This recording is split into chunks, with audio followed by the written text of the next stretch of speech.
In this lesson, we'll actually be looking at naming of alkenes. In naming any organic compound, the first important thing to do is to identify the longest continuous chain and then name it. And if you had watched our previous video on naming of alkenes, you realize that we actually picked several examples on identifying the longest continuous chain. So you can go ahead and watch that lesson. So let's look at the example we have on the screen. For the first example, the number of carbons we have in this alkene molecule is 2, or we have 2 carbons, 1, 2. So if the number of carbons are 2, then the alkene molecule will be an ethene.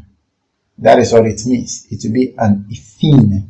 So the name for this organic compound is ethene. Now, how many carbons do we have in this organic compound? Very straightforward. 1, 2, 3. And if the carbons are 3, what do we have? We have propene. Now, if you look at the spelling of alkene, which is A-L-K-E-N, you will realize that the ending of the alkene also appears in the ending of the parent chain. So you should keep that in mind.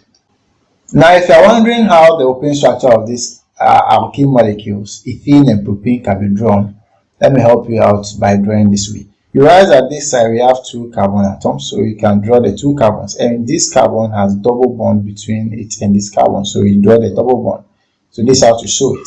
Then this carbon has 2 hydrogens, so you have to indicate the hydrogen atoms. The same thing applies to this carbon. It also has 2 hydrogens, so we indicate the hydrogen atom. So this is how to draw the open structure. For this one, we have 3 carbons. So you first indicate the 3 carbons. 1, 2, 3. This carbon has a single bond between this and this. So the single bond is this, and this one and this has double bond. So you are done showing that. Then this carbon has 3 hydrogens. So 1, 2, 3. And this carbon has 1 hydrogen, and this carbon has 2 hydrogens. So this is how to indicate the open structure of the organic compounds we have on the screen, ethene and propene. Let's move to our next example. This particular alkene molecule has 4 carbons in its longest chain. We have 1, 2, 3, and 4. 4 carbons in its longest continuous chain. So automatically we know it falls under this category. So it will be a butene. A butene. But one interesting thing about alkene is that after identifying the longest continuous chain, just as we learned in alkenes, you have to number the carbon atoms in such a way that it will place the double bond at a lower number. So if I number from this left to right, we have 1, 2, 3, 4. So that means the double bond is between carbon number 3 and carbon number 4. What about if I number from the right to the left? Let's do that and see. Numbering it from the right to the left means that the double bond is between carbon number 1 and carbon number 2. So we prefer to pick the one where the double bond is between the lower number, which is 1. So what will be the name of this organic compound? First of all, it has 4 carbons, so it's a butene. But I have to indicate the position of the double bond. So the name of this organic compound will be 1-butene or but1ene. Good. So it's either you write it this way or this way. So 1-butene, the 1 here indicates the position of the double bond. So 1-butene or but1ene. Let's look at this example. How many carbons do we have in this organic compound? We still have 4. 1, 2, 3, 4. So you have the option to also number the carbon atoms either from the left to the right or from the right to the left. Let's number from the left to the right and see. Now let's number from the right to the left. Good. When you consider this numbering, you realize that the double bond is between carbon number 2 and carbon number 3 for this particular numbering. And from right to left, the double bond is still between carbon number 2 and carbon number 3. So irrespective of the direction we choose, you are still going to get the same name. So what will be the name of this organic compound? Well, the name of this organic compound, first of all, we have to indicate the position of the double bond. And the double bond is found on carbon number 2 to carbon number 3. So we are going to pick carbon number 2. And 1, 2, 3, 4, 4 carbons. So it's a butene. So this will also be 2-butene or but2-ene. Good. So notice how numbers are separated from names with hyphen. So that's so important to take note of. Now you might be wondering, why didn't we show the position of the double bond in these compounds, the first two that we did? Actually, there's no need to show the position of the double bond, because for ethene, no matter what you do, the double bond has only one possible position to be. It can only be here. There's no other place the double bond can be. So we are not going to write 1-ethene, because no matter how it is, for ethene molecule, the double bond has only one possible position. Now the same thing applies to propene. Propene, for the double bond, it has an option to be here or here. But the interesting thing is this: if the double bond is here, a number from the right to the left, this will be 1, 2. It's on carbon number 1 to carbon number 2. If you number from this side also, it's still 1, 2, so it's still the same thing. So having the double bond here or here doesn't actually change the name. It will be the same. So for ethene and propene, we actually do not indicate the position of the double bond. But from butene upward, you have to indicate the position of the double bond. Our next example. First of all, let's try to find the number of carbons in this organic compound. I have 1, 2, 3.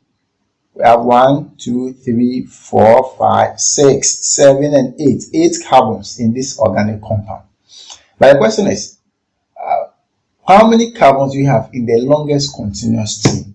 And the answer is 6. So you have 1, 2, 3, 4, 5, 6. This is the longest continuous chain. So this is the longest continuous chain of this compound. And anything aside this longest continuous chain is known as a side group or a substituent. So what that means is that this CH3 and this one are substituents. They are not part of the longest continuous chain. Now, after identifying the substituents, our responsibility is to number the carbon atoms such that we give the double bond the lowest possible number, while also checking the substituent, making sure they have the lowest possible number as well. So let's try to do that and see how we are going to go about it. Now let's try numbering this organic compound from the left to the right. What about the right to the left? Good. So we are done with the numbering. Now the next thing we have to check is the position of the double bond. Now let's consider the red numbering and see. For the red numbering, the double bond is between carbon number 3 and carbon number 4. Good. 3 and 4. What about the yellow numbering? The double bond is between carbon number 3 and carbon number 4. So that means whether we pick the red numbering or the yellow numbering, the double bond position is still the same. So we have the double bond being on carbon number 3 and 4. That is so good. Now we have sorted that out. Now let's check the positions of the substituent. For this one, if you pick the yellow numbering, I think I have to correct this. This is 6. If you check this particular substituent, you realize that it is on carbon number 5. When we are picking the yellow numbering, it's on carbon number 5, and this is on carbon number 4. So we have 4 and 5. What about if you pick the red numbering? For the red numbering, this substituent is on carbon number 2, and this particular one is on carbon number 4. So if you check 2 and 4, and then we have here 4 and 5. So the correct one will be this, because 2 is less than 4, and 4 here is less than 5. So we'll pick this number. So the correct number will be 2, 4. Good. So we've gotten our numbers right. So we've gotten our numbers for the substituent to be 2 and 4, and we've gotten the number for our double bond to be 3. So now let's name this organic compound. Before we proceed with naming the organic compound, we have to identify the substituent we are dealing with. This is CH3, and CH3 is known as methyl. This methyl. So how many methyls we have? We have one methyl here, another methyl. So we have 2 of them. For multiple substituents, if a particular substituent, specifically this one is an alkyl group, repeat twice, we'll use di to indicate the number of substituents that we have for that particular substituent. So now let's proceed with the naming. In naming this organic compound, we have to start with the substituent, but we start with their positions. We have 2, 4. Good. 2, 4. The next thing that should come is the name of the substituent. And the name of the substituent is methyl. But how many do we have? We have 2 of them. So dimethyl. And numbers are separated from names using hyphen. Good. So now we've gotten 2, 4 dimethyl. Now is the time to attach the name of the parent chain. How many carbons do we have? We have 6 carbons. So that would be hexene. But I have to indicate the position of the double bond. So that would be 3. So this will be the name. So we have 2,4-dimethyl-hex-3-ene. So let me go over. These 2 and 4 tells us the position of the methyl group. And because we have 2 methyl groups, we have dimethyl. And it is hex because there are 6 carbons in the longest continuous chain. And the 3 here tells us the position of the double bond. Next example. So this particular molecule looks like the one we just did. So this is the longest continuous chain. And anything aside this forms the substituent or the side group. So this chlorine and this methyl group becomes the substituent. Now it's our responsibility to actually number the carbon atoms to see the position of the double bond and the position of the substituents. Let's do that and see. Now which of this is the correct numbering to choose? When considering the yellow numbering, which is from left to right, you realize that the double bond is on carbon number 3 and carbon number 4. So it's starting from carbon number 3. And when we pick the red numbering from right to left, the double bond is also starting from carbon number 3. So as for the double bond, we have sorted it out. It's on carbon number 3. Now, what about the substituent? When I pick the substituent from left to right, you realize that this one is on carbon, the methyl is on carbon number 2, and chlorine or chloro is on carbon number 4. But for the red numbering, we have 3 and 5. So in our previous example, you realize that the least number will be 2 and 4, and that will be the correct numbering. So what will be the name of this organic compound? Let's identify the substituent. This substituent is this, methyl, and this substituent is this, chloro. So now let's name it. One interesting fact to keep in mind is when naming the organic compounds, we have to bring the halogen atom first, if there is a halogen atom, before thinking of bringing the alkyl groups. So the halogen atoms are more important in terms of the arrangement. We bring them before the alkyl group. So what will be the name of this organic compound? First of all, let's say it out loud before writing it. This will be 4-chloro, 2-methyl-hex-3-ene. Let's write it out.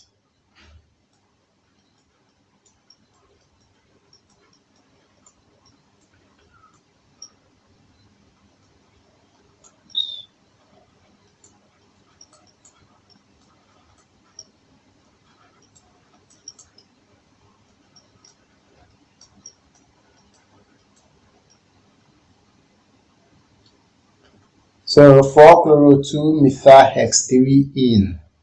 As simple as that.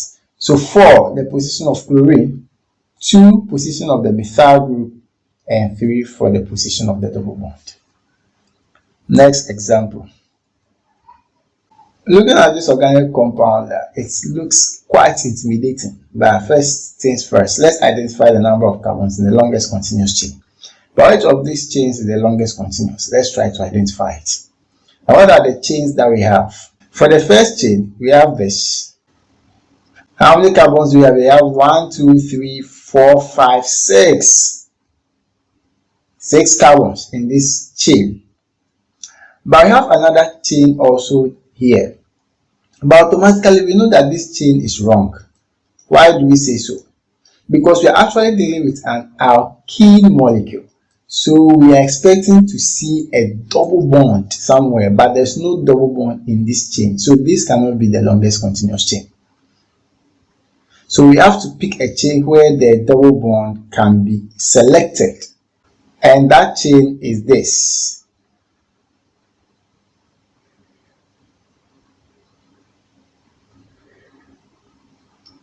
Good. So this is the longest continuous chain because it even captures the double bond. So how many carbons do we have in our longest continuous chain? Let's figure that out. We have 1, 2, 3, 4, 5, 6, 7, 8. So you have 8 carbons in our longest continuous chain. So that means we are dealing with an octane. So we figure that out. An octane. Now the question is, what will be the direction of the correct numbering? Let's check that out. Assume we decide to number from the bottom to the top. This is how it will be.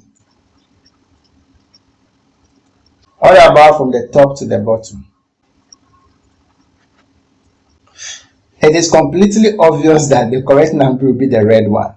Because for the red numbering, it gives the double bond a very small number, which is 1. The double bond is found between carbon number 1 and carbon number 2. But if you pick the yellow numbering, the double bond is found between carbon number 7 and carbon number 8. So it's obvious we are going for the red numbering. So anything aside the longest continuous chain is a side group or a substituent. And the substituents are this and this. Now let's identify and name the substituent. What is the name of this substituent? CH2CH2, which means that we have C2H5. C2H5. 1, 2, and 3 and 2 are 5. So we have C2H5. So C2H5 is ethyl. So this substituent is ethyl. What about this substituent? How many C's do we have? We have 1, 2, 3. So it's more like C3. H3 plus 2, 5. 5 plus 2, 7. C3H7, which is propyl. So this substituent is propyl. So what will be the name of this organic compound? Now let's identify the position of these substituents. They are found on carbon number 4. 1, 2, 3, 4. This carbon. They are found on this carbon, carbon number 4, when we number from the bottom. So this is on carbon number 4. This is also on carbon number 4. But the double bond is found on carbon number 1. So now let's write the name.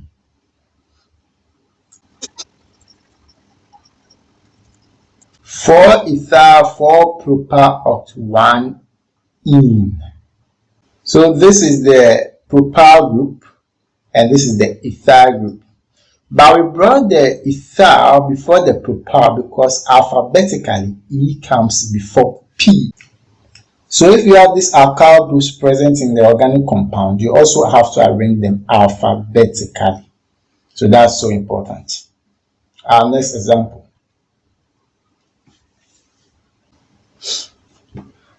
For this organic compound, one unique thing about it is that we have 2 double bonds present. 1, 2. So 2 double bonds. If I'm to draw the structure of this organic compound, this is how it's going to be. Good. So this structure I see here, this is the open structure of it that you see over here. Now what is going to be the name of this organic compound? Now we have 2 double bonds in there. 2 double bonds. So the name is going to have diene. to indicate that we have two double bonds present in this organic compound. So keep that in mind. So if we have two double bonds, we have diene. Now, how many carbons do we have in this organic compound? I have 3. 1, 2, and 3. So it's a propane with this diene. So what will be the name of this organic compound? Check it out. So that's the name of this organic compound, 1,2-propane diene. So this 1,2 here is just telling us the position of the two double bonds, 1 and 2. Now, one interesting anomaly about this structure is that the name is the parent name is written as propane and not propene. So take that into consideration when you are dealing with two double bonds. Instead of propene diene, is written as propane diene, and the diene means that we have two double bonds present. Let's move to our next example. In order to name this organic compound correctly, the first thing we have to do is to identify the longest continuous chain. And obviously, we only have one chain here. And this chain has 4 carbons. 1, 2, 3, 4. And if you take a close look at it, no matter how we number it, the double bonds are still on the same positions. We have 1, 2, 3, 4. So the double bonds are on carbon number 1 here and carbon number 3 here. If we number from this, I have 1, 2, 3, 4. For this numbering also is on carbon number 1 and carbon number 3. So the direction of numbering actually doesn't matter. And this one also has 2 double bonds in there. This and this, so it is a diene. And how many carbons do you have? 1, 2, 3, 4. So remember, it will be butane diene. So take note of that. So what will be the correct name of this organic compound? That will be 1,3-butane diene. 1,3 indicating the position of the double bond. 1, 2, 3. The position of the double bond. 1,3-butane. Butane indicates the number of carbons. And diene indicating that we have 2 double bonds present in there. Carbon-carbon double bond. 2 carbon-carbon double bonds present. So what is the name of this organic compound? Write in the comment section for us to see. So this brings us to the end of this lesson on naming of alkenes. I hope to see you in the next video. Like this video and share with your friends, and try to subscribe to the channel. See you next time.